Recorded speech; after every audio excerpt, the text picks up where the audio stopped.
The most important meal of the day, second breakfast. Hi, everybody. Welcome back to another Second Breakfast podcast. I'm Andy Roth alongside Phil Duvall and a very special guest. Phil, take it away. Hey, everybody. I'm really excited tonight, everybody. We were welcoming to our show one of my dearest friends and easily, by the way, the most accomplished star of a co-host we've had on the show yet in our chosen field of expertise. My friend, one of my mentors, one of my spiritual brothers, Quentin Peoples. Say hello to everyone, Quentin. Hi, everybody. There you go. First of all. Never met us before in our lives. All right, Quentin.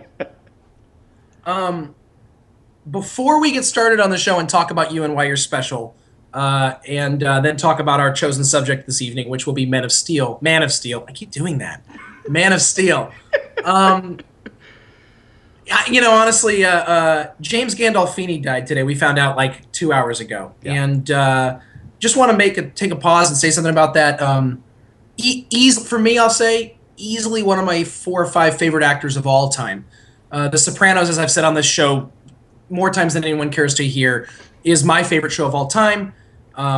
He and Edie Falco are my favorite characters on television. He and Carmelo are my favorite television characters of all time. So this is, to me, just a huge, huge loss, and I'm sorry to hear that he's gone. And I've heard nothing but wonderful things about what kind of a guy he was. So aside from being an amazing actor. So I don't know if you guys have any feelings about James Gandolfini or... Well, I mean, my feelings certainly aren't as strong as yours, although I think there really is no way to objectively look at the history of television without talking about his characterization of Tony Soprano. I just don't think you could do it. But I want to highlight 2 fairly recent, one very recent, one fairly recent movie that I just loved his performances in. Which is not to say that I've ever seen him be bad, but he was so wonderful in Zero Dark 30.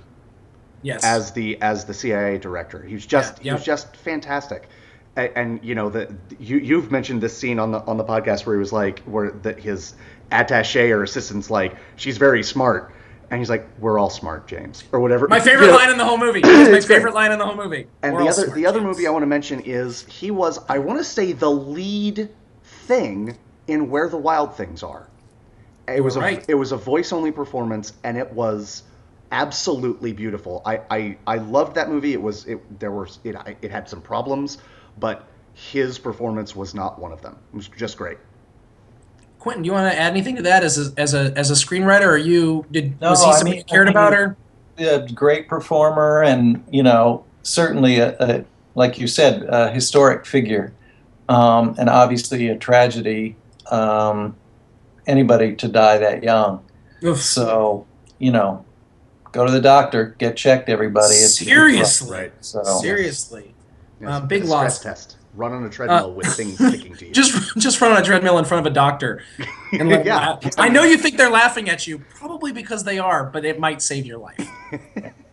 It's a big loss. Listen, we're going to move on to happier things. We're going to talk about a Superman movie today. And this caused me to say, Andy, we got to get Quentin on the show. We've been talking about having you on the show for a while, Quentin. We knew something would be just right. Quentin is the biggest Superman geek I know. Okay. Quentin, you're probably the biggest comic book geek that I'm friends with, and I have some pretty big comic book fan friends. You might be the biggest Superman fan, Batman fan, Fantastic Four fan. Yeah. And then Sandy Koufax fan, which has nothing to do with comics. It's just good taste. It's still a superhero.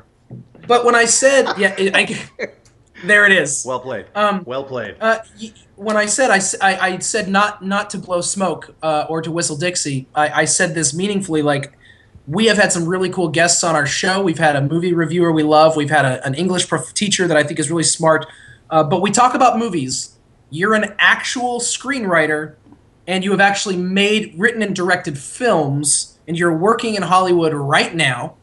So by that metric, you are unquestionably the most accomplished guest we've had on our show, and we are honored to have you on our show. Oh, happy to be here. Happy that you asked me. I got to be honest. I'm not honored yet. We just met, okay? We've just met.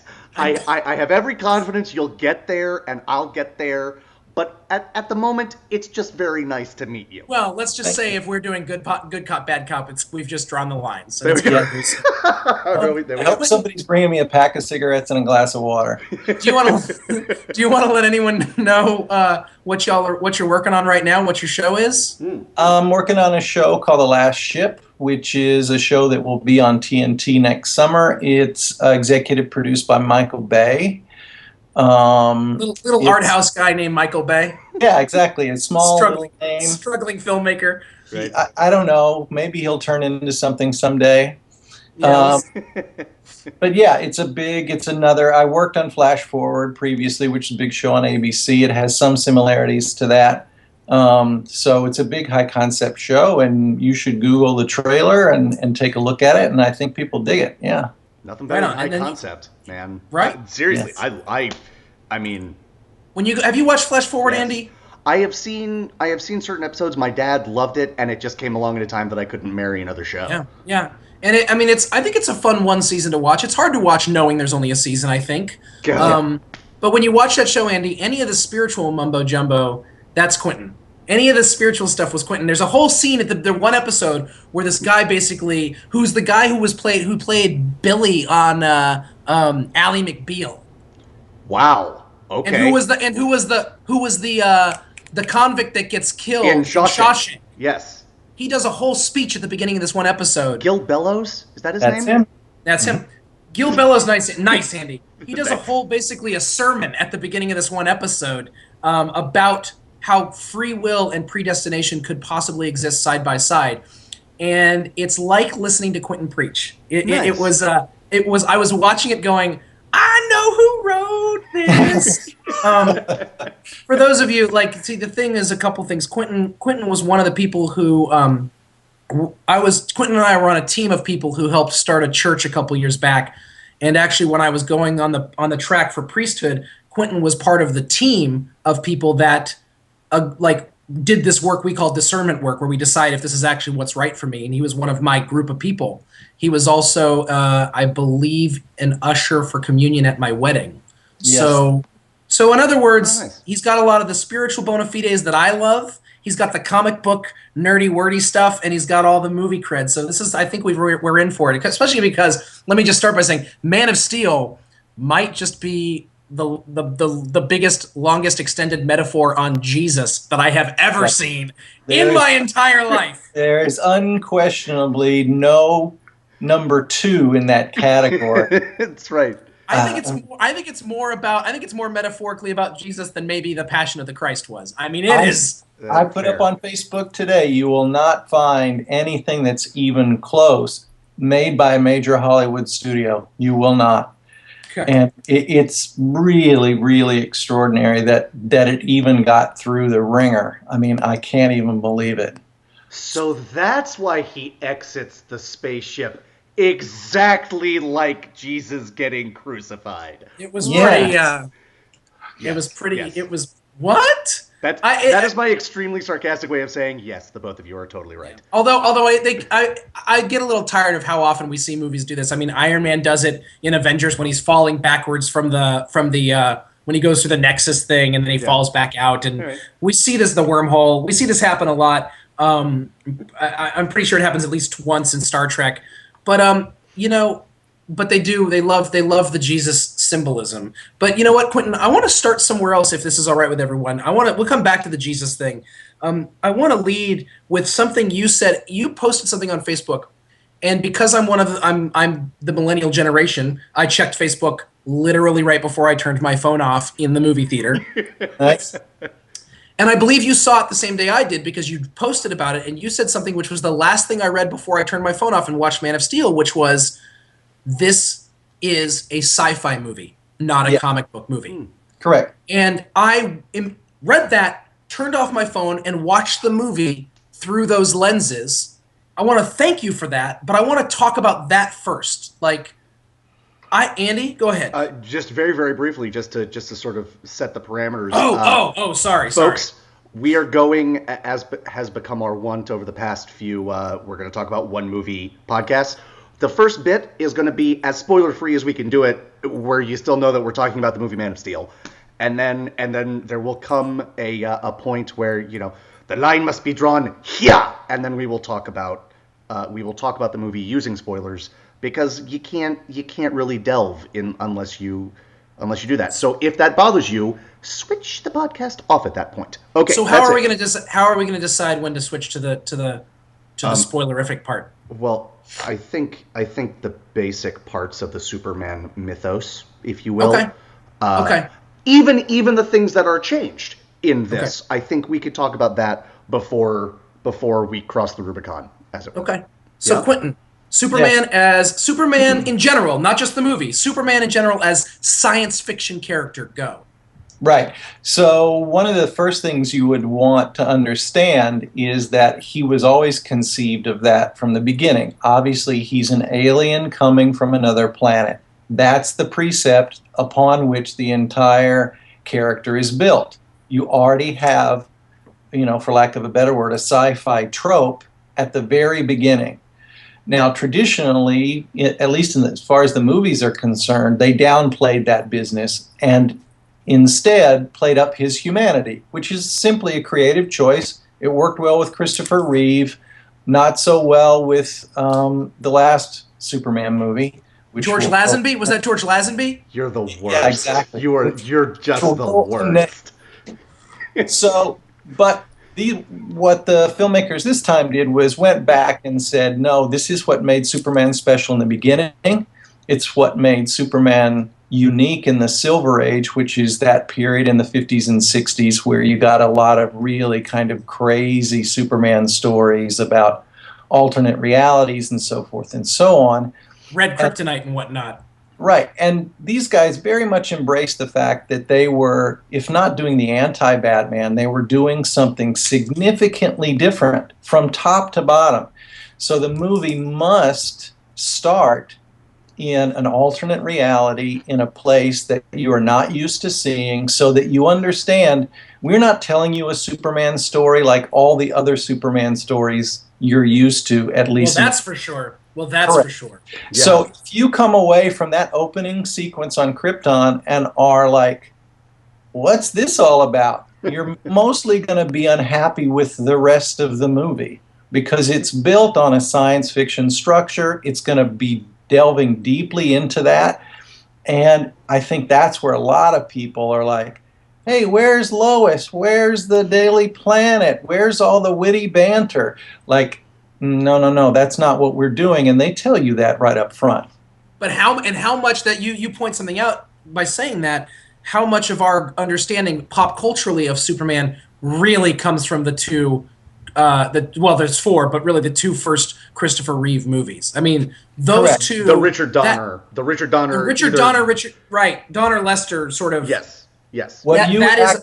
That's exactly right. You would actually say that comes from the Donner universe Superman, not even from the traditional comic book universe Superman. But because of movies' prevalence and because they're truthfully pretty well made and iconic culturally, that's most people's touchstone. And correct me if I'm wrong, but they were the first superhero movies, certainly in the way we've come to know them. I mean, there was that, you know, Adam West Batman movie where all the leaders of the countries were turned into colored powder, but that's not the same thing. I hate when that happens. Genius. But yes, that's an extended episode of that television show. Right.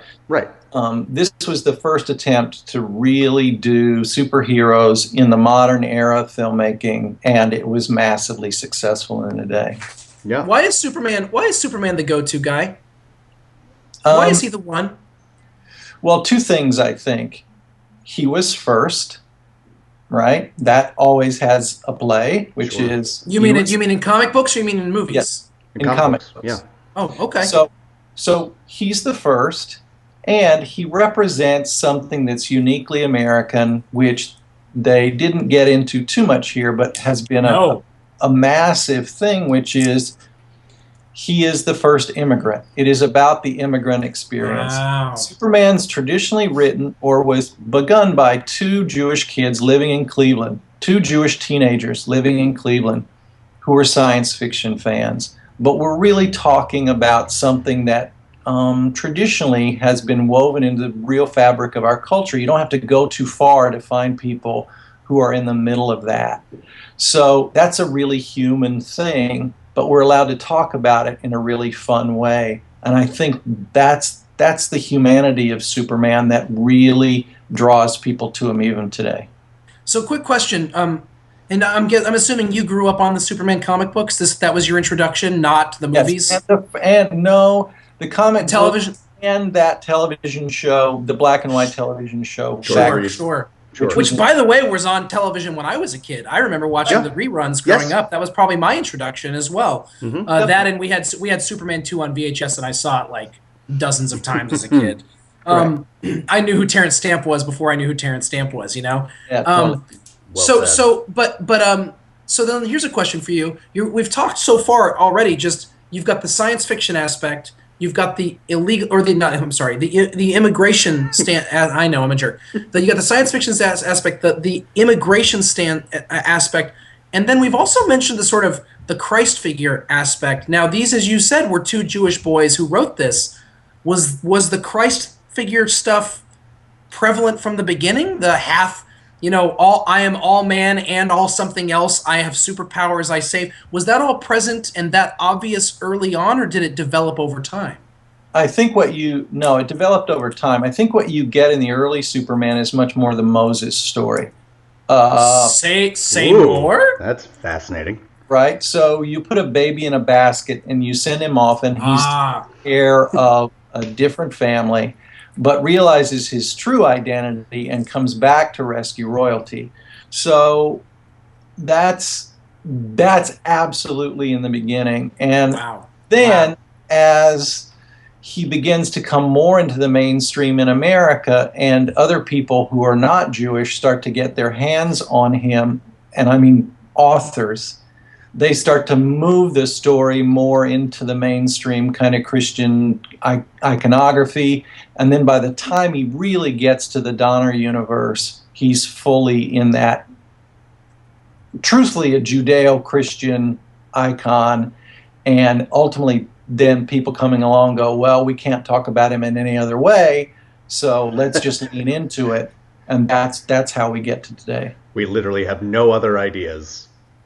There's no question, because people now have invested so much of their identity into that guy that it's like, well, we could do a different version of him, but everybody would flip out, and we'd be murdered. We don't want to do that. Sure. Just stick to the story we're telling. Interestingly, just real quick, I have a question, and I asked this because this is a comic.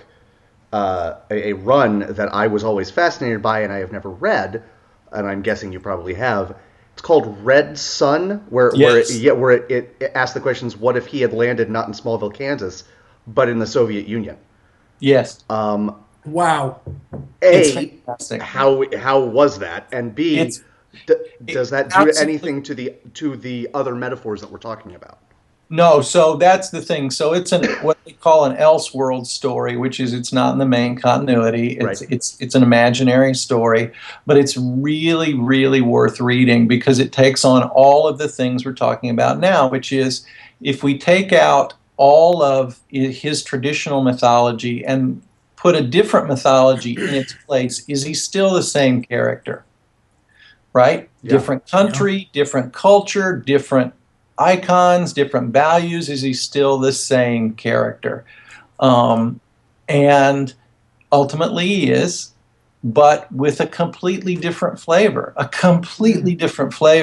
And that is actually relevant to the conversation we're having here, which is, can it still be Superman even though we're going to rearrange some significant parts of the story? How much can we rearrange and repurpose and still have the essence of the character remain true? So, and in both instances, I happen to think it was achieved. But Red Sun is one of those things, if you're at all interested, because there's a Russian Batman in it, there's a Russian Green Lantern in it. It's really, really Is he a Red Lantern or a Green Lantern? No, he's a Green Lantern. All right. Well, what are you going to do? Excellent question. Okay, I think I want to delve into some of the things that make this specific Superman unique, and what make him, and some of the questions people might have as to does this fit in with the real Superman? So I'm just going to say now's a good time for us to say, if you're interested in this conversation but you haven't seen Man of Steel, you may want to hit pause. Before we do that, and I know we don't do a lot of reviewing on this. Sure. Sure. I just shall we give our opinions of the movie in the most sort of general way? Yeah, let's do that. I think it's a blast. I am certainly not well versed enough in the Superman canon to say if it is a good Superman movie, as it were. And structurally, there are things about it, and I look forward to talking to you, Quentin, about this as well. I think it's kind of a mess in points, but you don't notice because it's exhilarating. That's my take. And for me, how many times have you seen it now, Andy? 3 times? Yes. I've seen it once. It was a mess, but I was transfixed the entire time. Yeah. You know what it did? Honestly, it made me think. Which I love the Avengers. Didn't make me think. Sure. I loved Iron Man. Didn't make me think. Mm-hmm. Loved all the Marvel movies I've seen so far. Haven't made me thought the way that Dark Knight has made me think. Yep. The Dark Knight trilogy, all 3 of them, and the way that Man of Steel has made me think so far. Mm-hmm. And I remember going, if you said, "Did you like it?" I wasn't ready to answer that question, but I want to see it again soon.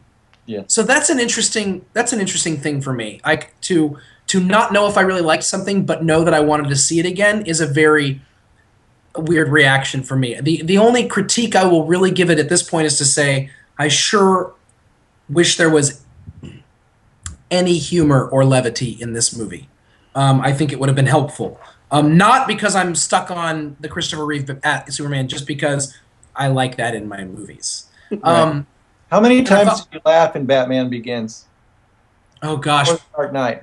Yeah, Dark Knight I probably laughed more because I just have a really dark sense of humor, and I thought Joker was hilarious. Yeah. But you're right. You good point. Dark Knight Returns, which I know you didn't, or Dark Knight Rises. I know you didn't like, Quentin. I loved it. But I loved it, but was exhausted when I left. And you make a very good point. Yeah. That there is an exhausting nature to that. So, okay. So what's your 30-second no spoiler review of Man of Steel? I loved it from top to bottom. It's easily 20 minutes too long. I know exactly which 20 minutes I would cut. That's the first thing you're going to tell us when the spoiler time is. Indeed. Yes, it is a very sophisticated movie. And I think one of the things that people should understand going in is that it is a movie full of coded information. The movie is built on your ability to be able to come in and find things that are hidden messages, hidden narrative, whether you're a Christian person or you are a Superman fan or you're a sci-fi person. This is a movie that is very interested in the fact that multiple viewings will deliver different things to you. So these guys know what they're doing that way, and they're actually living in the universe, the new universe, where through streaming or Redbox or DVDs, people will go over these films again and again and again. That's why you're still thinking about it. And it's not like a popcorn movie that gives you a quick hit and you're gone. And you're like, well, I never need to see that again. Right. So like I said in Facebook, I'm a Silver Age Superman fan. So this one was made for me. Like the sci-fi version of Superman was straight up what I wanted. They gave it to me and I was delighted. Fantastic. Awesome. Fantastic. All right. Everybody who hasn't seen Man of Steel, go away. And come back later. Yes, yeah. do come back later. Come back and join us. Yes. Everyone who hasn't seen Man of Steel yet probably thinks the podcast is now long enough anyway. Yes. That's fair. That's a fair point. Okay. All right. Spoilers. All right. Which 20 minutes would you cut? And yeah, seriously. Okay. You only need to wreck one community. All right. Mm-hmm. So either wreck Smallville or wreck Metropolis, whatever, but don't wreck outer space. Don't wreck everywhere you go. All right, so in the back portion of the movie where it's just one destructive sequence after another, by the time you got to the end of that, you were like, I hope a building falls on me. That it was just too much. So so if you reverse engineer from, and again, spoilers, but if you reverse engineer from the big moment with Zod, which closes the film, and you go back upriver, what you need to do is make sure that people aren't so exhausted by the time they get to that moment, they're just like, thank God that's over. So you got to create a great sequence there that's a battle between these two superpowers, but leave them wanting something a little bit more so that that moment pays off. Instead of, I've been in a battle for 40 minutes and now I'm just like, whatever. Right. Turns into white noise at it does. It's just two guys punching and throwing each other around for a very long time, and that's a very hard thing to deal with. That's a really well said point. It's just a lot of fighting. It's really kind of just like, okay, I get it. And part of the problem is technically who beats who and how. I mean, it's just one of the things that I thought of afterwards was, and again, it comes from the filmmaker part of me, which is there's always that little thing in you that's like, well, there's a possibility I will never get to make another Superman movie ever again. That they'll never. So I have to put this in here. I'm putting in right. Smallville, Metropolis, and outer space, so that if this is a flop, I will have fought all the battles I ever wanted to see. So they're going into the movie. You only get to die in one ditch. This guy died in like 6 ditches. It really is. Exactly. And yeah. I was going to ask you about Goyer, the guy who wrote it, David Goyer. Yes. Yeah, my old boss. He worked for him. That's the guy who created Flash Forward.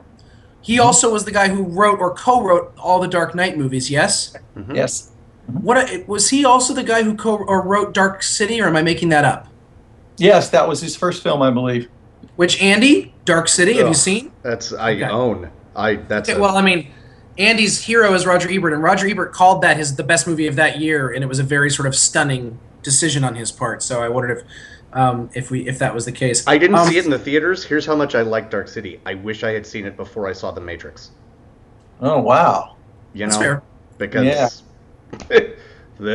after you see Dark City and then you watch The Matrix, and I love The Matrix. I love it.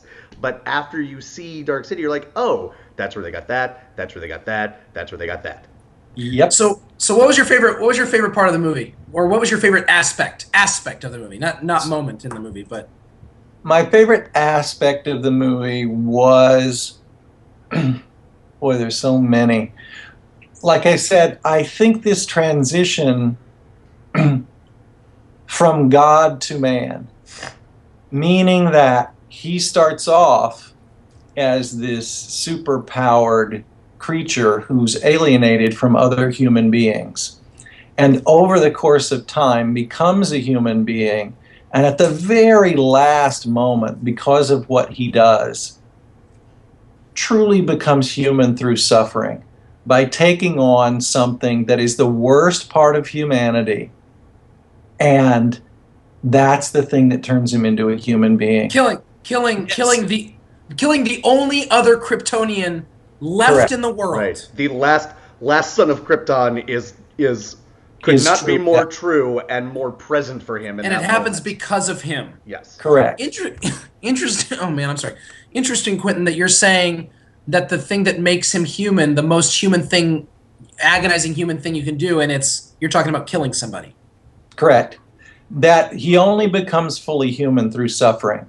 So again, this is Christian iconography, right? The only way in which for God to truly connect with us is to understand us at our deepest and darkest.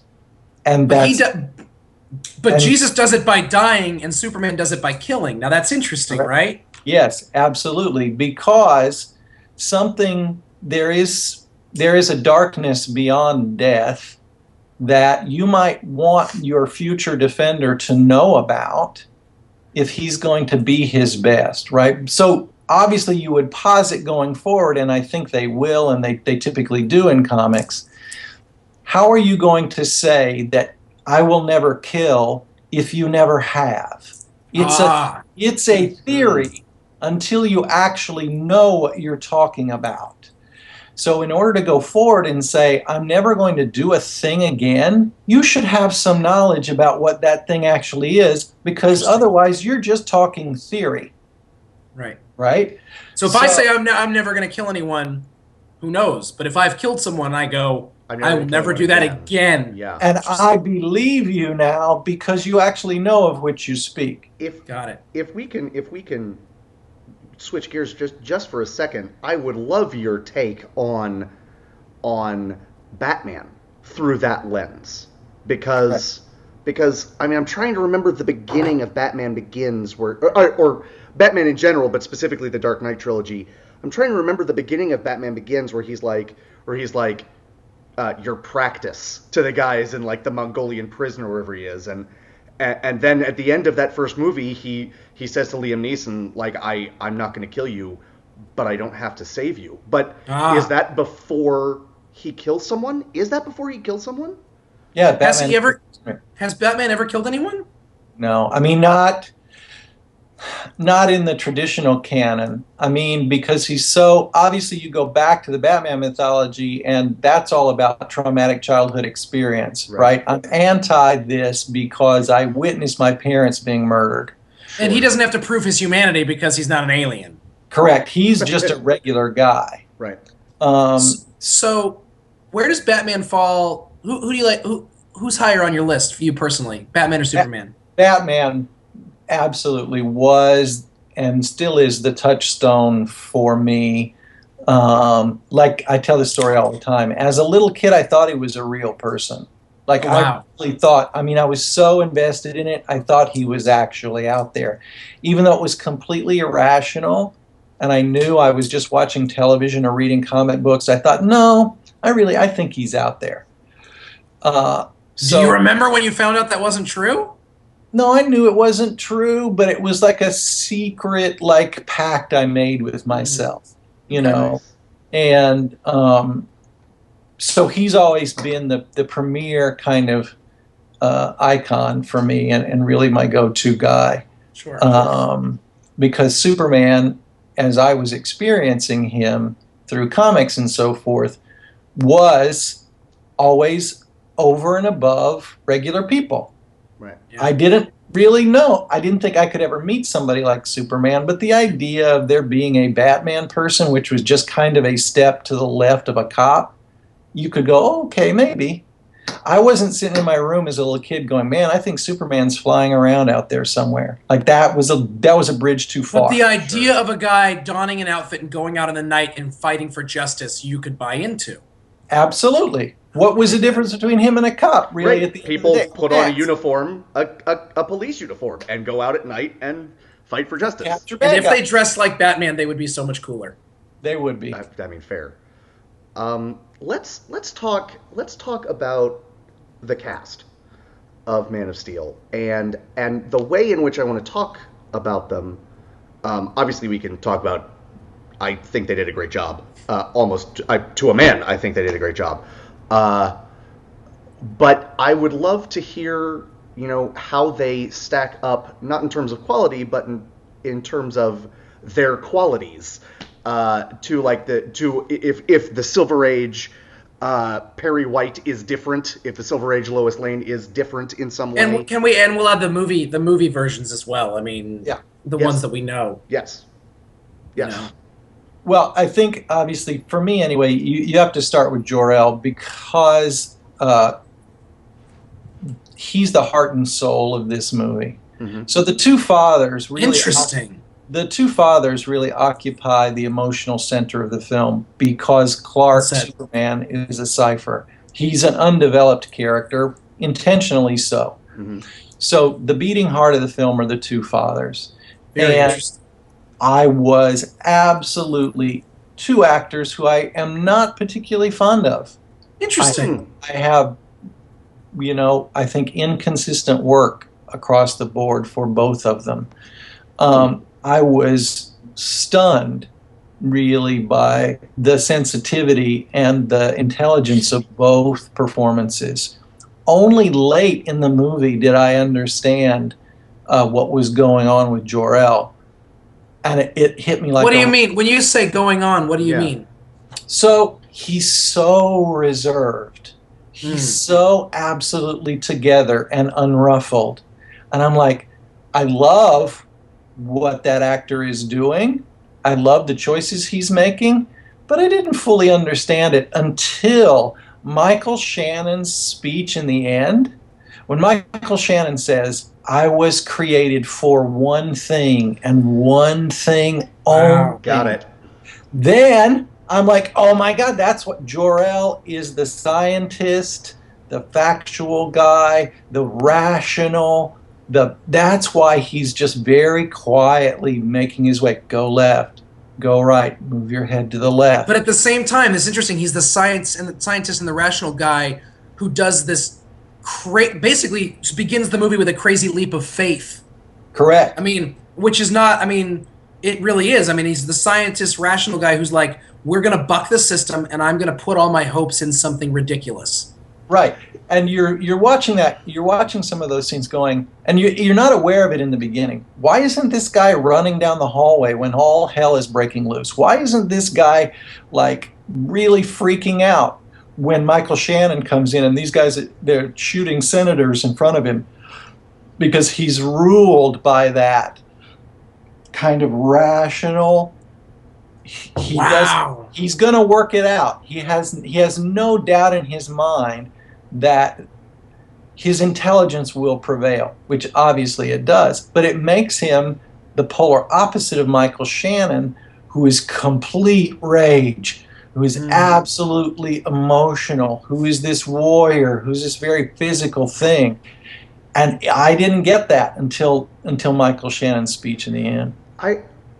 Phil, I want to just, and I don't want to push this too hard because I agree with you. It's a leap of faith, but I think actually something that they do a really nice job of, going off what Quentin's been saying, in the same way that Michael Shannon's Zod,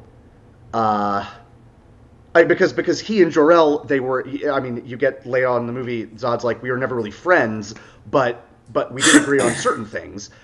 In the same way that Jor-El lets us know, like, I will honor the man you used to be, honor the man you were, but Zod has gone past this, and it's because even within this rigid, you are born to a particular purpose, like, you have your own thoughts, you have your own thing going on, and that has led Zod to say, my purpose, if I am to fully realize my purpose, I cannot just be within the constraints of what I'm doing.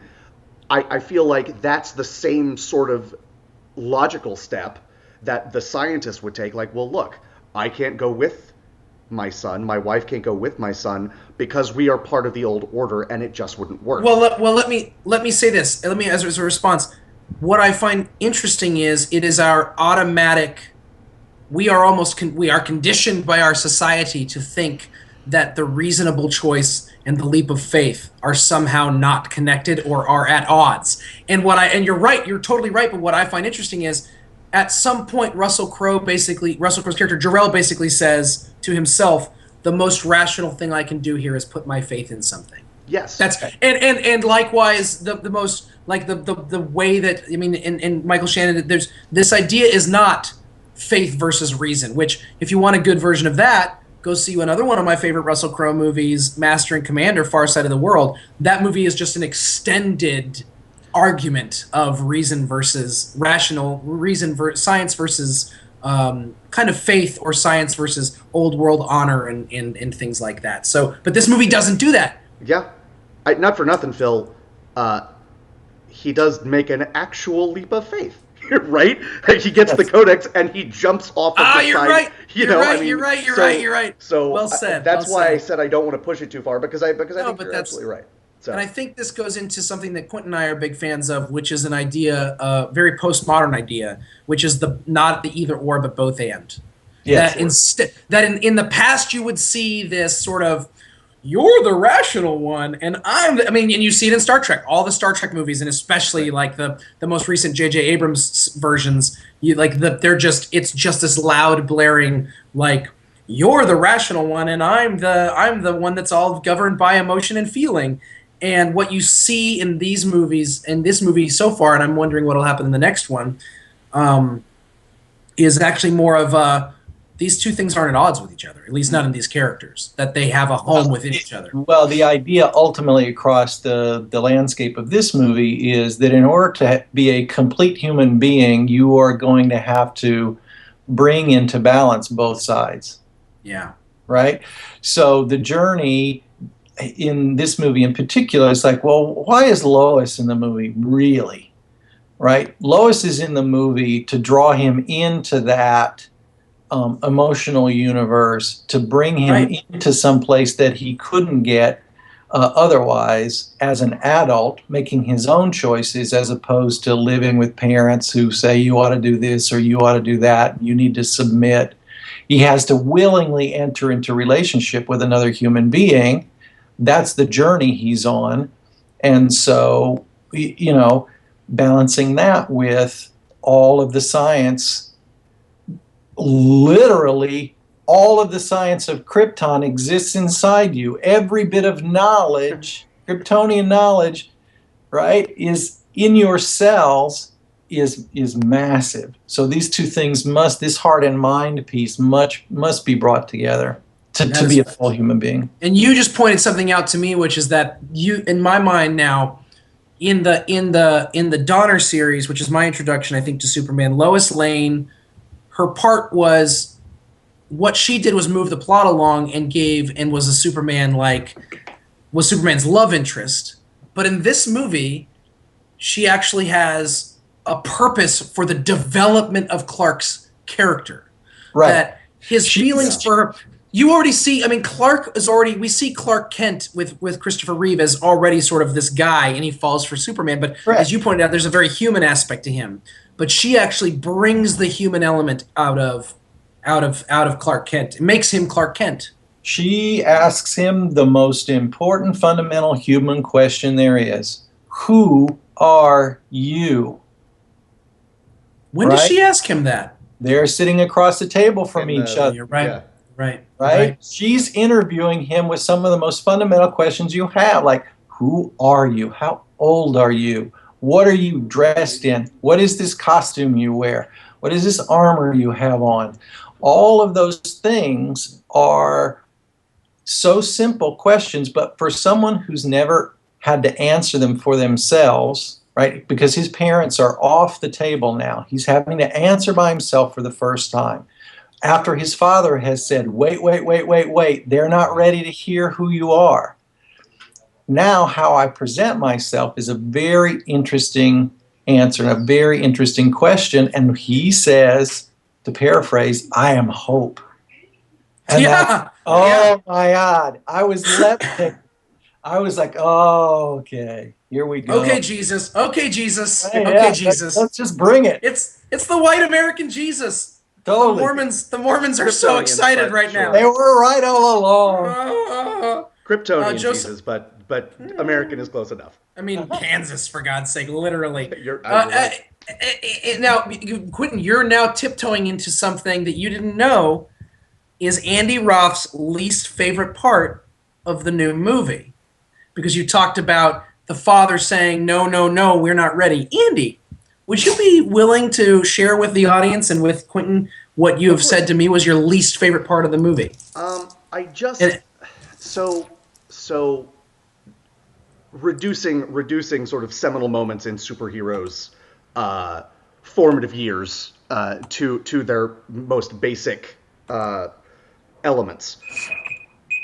Spider-Man, for example, is, of course, with great power comes great responsibility. And how does he learn that? He learns that because he is directly responsible for the death of his uncle, for the death of the only father figure he's ever functionally known.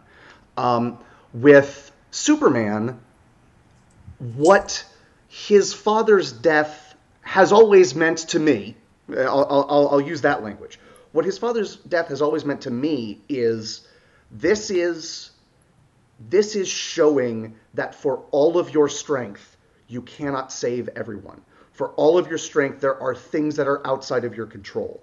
And and I get why it works within the movie. I totally, and I loved this. I'll be honest, I loved the scene. But the reason that I wonder if it works is this. I just feel like, and I know that everyone was looking at him. I know that. I can see how the scene was blocked in my head. But I can't help feeling that this guy who can run faster than anyone can look could have figured out a way to save his dad. And so it's not that that moment became something that wasn't meaningful. I wonder if that there are things you can't control is a lesson that we will learn in this iteration of Superman, and if so, how they'll do it that is that affecting and that sort of fundamental. Does that make sense? Yes, there's a very famous series done by the artist Alex Ross in the big, larger-than-life comics, big thing, in which they take on kind of some, I think it's called Justice, and they take on very serious moral questions in each one. And the premise of the Superman one is, I'm Superman, I can actually fix everything, and I'm going to try.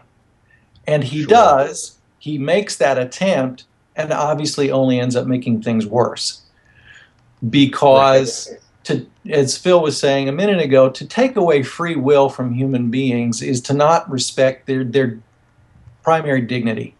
Right. They actually don't want you coming around taking that choice out of their hands. Nice, right. Right. And he only learns that by trying to be good. Right. Now, if I were pitching movie 2 or movie 3, I might pitch that. But that's out there in the mythos, and obviously they've taken that on. Sure. I think, again, in this movie, the reason I don't think, and again, I've argued it already 100 times, you can't read this iteration of Superman without understanding the Jesus God mythology, the biblical idea of Jesus is presented in history at a particular moment, in terminology we use called in the fullness of time. Right. Why does Jesus come at this specific moment? Right. Because the world wasn't ready. And part of Superman or Clark's journey here is to understand submission, to absolutely be humble, to learn the way that there is an appropriate time and place in which to enter into history. And what Jonathan Kent, as the wiser, smarter human, seeing the big picture, tells the young man, not yet, they're not ready yet. That's, again, duplicating a story that you read all through the Bible, told again and again and again, where God is trying to tell people, I know what's right. Submission and humility is an important development in your character, and you must learn submission before you're ready. Interesting. And that moment was even when it's going to hurt, even when it would be a good thing, there is something bigger afoot here than just your desire and your feelings. And so that takes us, we very quickly get to the Garden of Gethsemane scene, right, where Clark is in the church with the priest. Right. With literally the stained glass window behind him of Jesus praying in the Garden of Gethsemane. Right. And I was like, if you are not reading the code at this point, we could put some subtitles up for you, but that's about as far as we can go. It's like in Wayne's World, the Oscar nomination scene. right. Oscar scene. Jesus! Oscar scene. Yeah. Okay, two things. So then, okay. So yes, and I want to say really quickly about the Kevin Costner thing, and then we'll come back to the Jesus symbolism. But in terms of the Kevin Costner scene, two things that you just made me realize. One is that right before that whole thing happens, he does the whole "You're not my father" thing. Yes, absolutely. But what is beautiful about that is, first of all, the way that Kevin Costner's character answers. Yeah. Yes. And he's like, again, you're right. I mean, it's just patented wisdom. I mean, it's just gorgeous. and understanding, his understanding of his role. The second thing about it is his Clark's willingness to obey him at that moment. Correct. Actually solidifies the fact that he is his father. That's exactly right. Letting him Nicely die doesn't show that he doesn't care. It actually shows I obey. Correct. Well, it goes right into he tells Lois, I let my father die because I trusted him. And that was for me a hugely affecting scene. The other thing is, as a Christian, a lot of people, if you're not a Christian or you're not really biblically literate, you may not know, there's really not a lot about Joseph in the Bible. No. We know his name. Right. We know that he was a carpenter. We know that when he found out that Mary was pregnant, he was like, I'm going to get out of this deal. And then an angel visited him and was like, no, stick around. And so he does. That's it. I mean, we know that he's of the tribe of David. It gives Jesus a specific lineage, kind of, even though he's not the real father. But wait, he's not? Yeah. Go on. But so anyways, biblical spoiler. So if you haven't read the Bible, go back and then watch this. Nice. But I find that for someone who loves this sort of, it's like a midrash, like it gives me a special flavor of who Joseph was. Like it actually makes me think back on Joseph. Interesting. That's really interesting.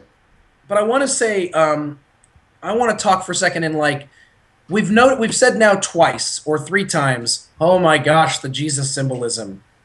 But let me ask you, do you think from constructing a screenplay standpoint, Quentin, or a directing decision standpoint, too thick? Is it too? Do they lay it on too thick? I mean, they made him 33 years old, for God's sake. I mean, how? And I think that in the same way that you know that some people are going to be able to deal with the most overt piece, and some people are going to be able to go to level 2, and some people are going to be able to go to level 3. You're always you're going to err on the side of overkill, I think, in a movie like this, in the hopes that you get everybody. And especially if you're a director by the name of Zack Snyder. Just correct. saying. It's true. It's no doubt about it. Nuance has never been his. He's not interested in that, and he's really interested. I think all the filmmakers are interested in making sure that my son, who is 13, is going to get it, and I'm going to get it, right? So we want to be certain that everybody coming in gets the message of the movie, and we will err on the side of, hey, listen, this is not an art house film. Right. Right? We saw it in friggin' IMAX 3D. So they're bringing the IMAX 3D version of the message to you. That's just how it rolls. Fair enough. Now, how old's your boy? He is 13. Mason's 13 now? Yeah, turns 13. First of all, oh my gosh. I know. I don't even want to get into that. No, secondly, that's a much longer podcast. Now, I've noticed that you've turned him into a comic book nerd. Yep. Does he have his own? Two questions. One, did he like Man of Steel? He loved it. Okay, and two, does Mason ever disagree with Dad? Yes. It was not that long. What did we just see that we had entirely the opposite opinion? Iron Man 3? No. Star Trek? Star Trek? No, we both liked that. To the Wonder? You didn't take him to see To the Wonder, did you? No. Yeah, that'd be awesome. Because that's a comic book movie too, right? Right. Wow. Yeah, it was. The Oz movie, right? Okay. Oh yeah, you were the one who turned me up. I liked it until I talked to you. Thanks a lot, Quentin. I was like, oh, you were a spoiler in a completely different way. Literally, you spoiled the thing that I enjoyed. Yes, absolutely. So he loved it, and I was like, "Oh, really? Tell me why." He was like, Quentin was like that Gene Wilder meme, the Willy Wonka. Oh, really? Really? Right. That's fascinating. Tell me, explain that to me. Tell me more. Right.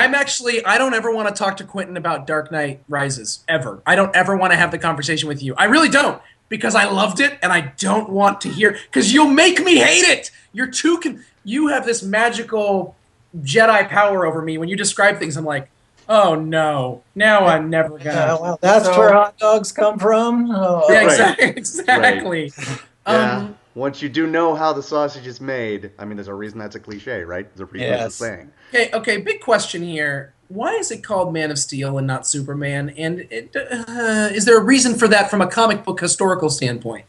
No, I think that's from a strategic standpoint, which is they are absolutely saying, if you loved the Christopher Reeve version, this is not that.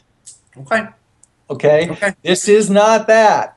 Yeah. They're telling you that. Did you notice the allusion to the Christopher Reeve Star Wars or Superman version? Absolutely. And I thought, what did you see? What did you see? I know what I saw. What did you see?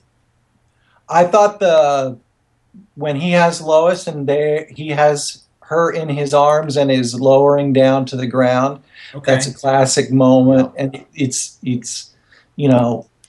same camera angle. It even looks like they're on wires, and they didn't have to look like they were on wires, but that's how they looked. They wanted it to look like that. Yeah, they really did. Did you notice when he was doing the history of his finding out his own history when he was in the Genesis machine, and they showed the thing that carried him to Earth, and it was the Richard Donner Star Wars. It was the sea urchin Superman thing that sea urchin absolutely. baby cradle. So which we already saw. Yeah. Totally. I mean, they're not pretending that you didn't love that. They're saying we loved it too, but we're not that. Okay. Right. Okay. Hopefully you'll love us for what we are, which yet again, not that thing. No. Yeah. What else do we need to talk about this movie? What else? I loved Amy Adams, but I love Amy Adams. Yeah. I loved Russell Crowe, but unlike you, Quentin, I love Russell Crowe in literally, I love Russell Crowe in everything. He's one of my guys. He's one of my Russell Crowe's in that. So you bought the Les Miserables soundtrack album. But see, I don't think I liked. I was saying to Andy the other day, I don't think I would have liked Les Mis that much anyway. Now it's possible that if someone else was playing it, I would have liked the whole movie more. And I recognize that it was like he was trying to sing outside of his range the whole time, which I blame the director for, not Russell Crowe. Oh, yeah. I think Russell Crowe's just phenomenal as a force, as an actor, but that's me. His performance in The Insider is one of my favorite performances of all time. I love Master and Commander. So I love him in LA Confidential, and I didn't even love LA Confidential. So I'm a Russell Crowe fan, just straight up. Okay. Just straight up. And I love Kevin Costner for what he is. I've grown to love Kevin Costner. Diane Lane. Can we talk about Diane Lane for a minute? Mm-hmm. I just think she was wonderful. There was not a missing mark here on the casting. Yeah. I mean, obviously you went and got Henry Cavill because people don't identify him with anything else, so they could project Superman onto him with no trouble. Mm-hmm. But everybody else, I thought, was really, really on their game and perfectly cast. Yeah. And I forgot what I was going to say, but it was going to be something awesome. Oh well. I love the cast. I love Diane Lane.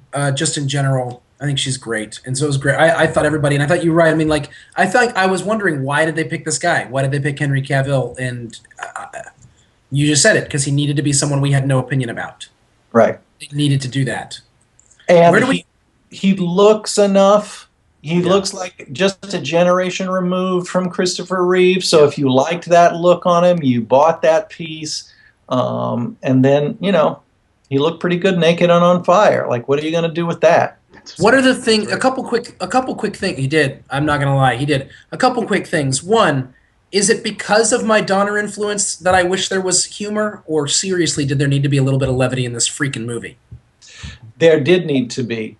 But what they did in the end, in the final moments of the film, was they said, we know we were missing there. Come back next time and we'll do more of that.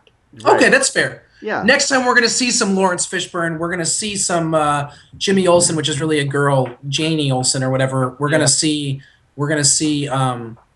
we're going to see, you know, like that side of him, like the winking, nodding part. Yeah. And I think it's a fascinating decision to have Lois Lane know he's Superman. Yes. Exactly.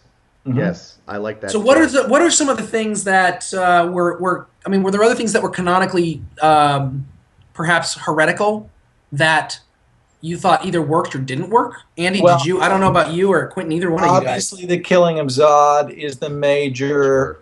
Wait a minute. Break. Why? Well, because even if you go back to the Donner version, he doesn't actually kill him. He right? totally kills him. He throws him in a bottomless cavern. Right, but that's one of those like, oh, I fell off the cliff and you didn't see my body hit the ground. And if you go back and you listen to the original Donner ending, and I think it maybe even exists somewhere, he actually gets arrested and taken off to jail. So, again, Superman... Okay. Thumbs down! Right. So, basically... Spending the rest of his life on planet Houston. Right. So, basically, the people who get really upset here are those devoted to the idea that Superman would never kill anybody. And here we are in the very first movie doing that. And like I said, I know why. I feel it's important. But if you were really, really going to get upset, that's where you would get upset. That's funny to me because I grew up just thinking he killed Zod. Yeah, but so to me, it just was never shocking. Yeah, but Phil, I mean, if nothing else, it's certainly a more savage and personal way of doing it. Oh, I agree with that completely. And then I got to say, this is the first time in a long time where I feel like a movie earned a no! Right. I bought it. Yes, I bought it. Me too. It's the first time since episode 3 of Star Wars I am just kidding. Yes, exactly. And that was the moment in Star Wars where I was like, nope, you peed all over it. Thank you. I punched my ticket. I'm all done. And the desolation is complete. Now his failure is complete. So two things real quick for me before I think at least I'm kind of done with, unless there's anything either of you need to say. One is I'm taking hope in the fact that there's going to be humor, but do you think is Zack Snyder going to direct the next one? I have no. Or do we know? Do we know? I don't think anybody knows. I think that obviously David will write the second one, but I don't know what Zack Snyder's interest is going forward. So he did a fine job. I agree. I think it's his best directed movie. Even the parts I think are kind of are a little, shall we say, not as subtle as they might be. On June 10th, it was announced that Zack Snyder and David S. Goyer would both be returning. Okay. Oh, see, there you go. And so Goyer signed the three film deal for this, the sequel, and Justice League. I've heard that Snyder might go to Justice League after this, although I've also heard they're trying to get Man of Steel 2 into theaters next year. That is absurd to me, especially since they're still talking about getting Justice League into theaters in 2015, which is also absurd to me. I just don't see either of those things. It seems to me, sometimes I feel like the DC stuff, like the Dark Knight and the Man of Steel, is just like baseball. It's great despite all the people that are in charge trying to make it terrible. Right. Like the people in charge at whatever studio runs this are like Bud Selig. They are just making terrible decisions, but the source material is so good. Baseball is going to be good regardless of how terrible Bud Selig is. I think the truth of the matter is there's probably over a year's worth of just special effects work alone. They haven't started shooting, so it's just impossible. They probably haven't started writing. Yeah, trust me, they haven't. So it's just not going to happen. Right. And I have one final question, but does anyone have? I have two final questions, but does anyone have anything else we need to say about Man of Steel? Quentin? I love it. It's great. Okay. Andy? Okay. I loved it also. That's it. Two questions. One, did you all see the preview for The Hobbit beforehand? Yes. Oh. No, Quentin, I was so sorely disappointed in the last Hobbit movie, in the first Hobbit movie. That's another one Mason and I disagreed on. Well, of course, I think I am not surprised at all that he loved that at his age. No offense to him. That makes sense to me. Yeah. The second one looks amazing. Yeah. There were a lot of problems with even when you go back and watch the preview of the first one, and now that I've got my feelings about the first one, I look back at the preview and what I saw, and I'm like, that was a little nerve-wracking. The second one looks amazing. Although I'm nervous that Legolas is in it, that might be a terrible decision. But it's got Kate. But it's got Kate from Lost in it, Evangeline Lilly, one of maybe the hottest people who ever existed. So that's fine. It's true. Okay. Second question, Quentin. This is very important. Before you go, yep. How do you feel about Harold and Maude? One of the greatest movies of all time. Thank you, Quentin Peoples. No further questions, Your Honor. But only in its context, meaning that you have to understand where it dropped. And so it was one of those movies that at the time that it came out, the way we talk about Django or whatever, or it was the Pulp Fiction of its day, where people came out of the theater going, you have got to see this. I don't really know what it is, but you have to see it. It was radical game changer. Okay. And so in its context and its time, it's an amazing movie. Quentin, the reason he asked you that question is because Quentin knows why. I do not like that movie. Now, I will give it another shot. And I will honestly give it a shot. I'm going to watch it again. It will be in the next months. Like, it will not be years before I see it again. I will give it an honest shot. But yeah. So you went into it. But he went into it thinking he was going to love it and did not. Yeah, I went into it because people had said, like, you're going to love this movie. And I aggressively didn't. I aggressively didn't like it. I mean, I think one of the things you want to do before you watch it again is you should look at just the list of all the other films that came out that year. Well, that's an interesting idea. And compare and contrast. In the universe it was in, look at what it was up against. And then, I mean, I don't think it's going to change your opinion of the film, but you're going to go like, no wonder people flipped out. Sure. You know what you remind me of? It's like when people say that... like in 1962, one of the biggest hits was "How Much Is That Doggy in the Window?" Correct. And then Bob Dylan shows up and writes "Hard Rain's Gonna Fall" and "Blowin' in the Wind," and people are like, what just happened? Like what just happened? You know? But my response to that is you can only watch a movie as yourself, right? Yeah. Like, I mean, know. Well, and it's hard for me because I saw it in college. And I didn't have any cultural context in terms of what you just said, Quentin. And I went out and found a banjo and bought it and went crazy for Cat Stevens. Like, I went insane on this movie in college. So it's hard. So I appreciate you saying from a contextual, cultural standpoint, because maybe that'll be Andy's in.